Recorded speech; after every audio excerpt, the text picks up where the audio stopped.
ভারতীয় দুর্ধর্ষ গুপ্তচর সংস্থা রিসার্চ অ্যান্ড অ্যানালিসিস উইং নিষিদ্ধ করার সুপারিশ করেছে যুক্তরাষ্ট্রের ফেডারেল সরকার গঠিত কমিশন। মঙ্গলবার যুক্তরাষ্ট্রের আন্তর্জাতিক ধর্মীয় স্বাধীনতা সংক্রান্ত কমিশন তাদের বার্ষিক রিপোর্ট প্রকাশ করেছে। বার্তা সংস্থা রয়টার্সের বরাতে ভারতীয় সংবাদ মাধ্যম জানিয়েছে, ওই রিপোর্টে ভারতীয় গুপ্তচর সংস্থা নিষিদ্ধ করার সুপারিশ করেছে তারা। ওই মার্কিন কমিশনের দাবি, শিখ বিচ্ছিন্নতাবাদীদের হত্যার চেষ্টায় এর যোগ রয়েছে। সেই কারণেই এই সুপারিশ করেছে তারা। ভারতের প্রধানমন্ত্রী নরেন্দ্র মোদীকে নিয়েও মন্তব্য করা হয়েছে ওই রিপোর্টে। মার্কিন প্রশাসনের অধীনস্থ এই কমিশনটির মূল কাজ হলো বিভিন্ন দেশের ধর্মীয় স্বাধীনতা সংক্রান্ত বিষয়ের ওপর নজর রাখা। সেই মতো মার্কিন সরকারকে নীতি নির্ধারণের ক্ষেত্রে প্রয়োজনীয় সুপারিশ করে এই কমিশন।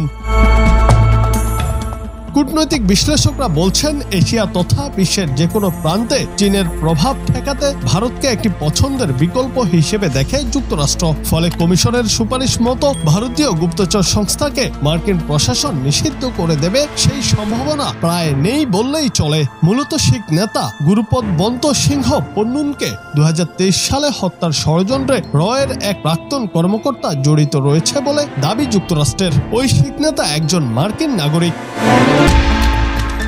মার্কিন তদন্তকারী সংস্থা FBI দাবি করেছিল, ভারতে নিষিদ্ধ ঘোষিত সংগঠন শিখ ফর জাস্টিসের নেতা পন্নুনকে হত্যার ষড়যন্ত্রে জড়িত ছিল এর প্রাক্তন কর্মকর্তা বিকাশ যাদব। যদিও নয়াদিল্লি তখনই জানিয়ে দিয়েছিল ওই ঘটনার সঙ্গে ভারত সরকারের কোনো যোগ নেই। রয়টার্স বলছে, বিকাশ যাদব এবং উভয়ের উপরই নিষেধাজ্ঞা আরোপ করার জন্য সুপারিশ করেছে মার্কিন কমিশন।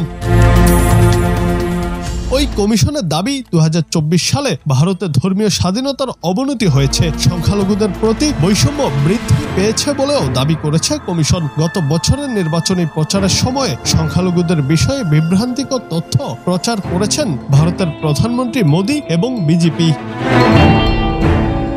এদিকে নিষিদ্ধে সুপারিশ করায় ক্ষুব্ধ প্রতিক্রিয়া জানিয়েছে ভারত। শুধু ওই প্রতিবেদনের সমালোচনাই নয়, বরং সংস্থাটির বিরুদ্ধে ব্যবস্থা নেওয়ার দাবিও জানিয়েছে দেশটির কর্তৃপক্ষ।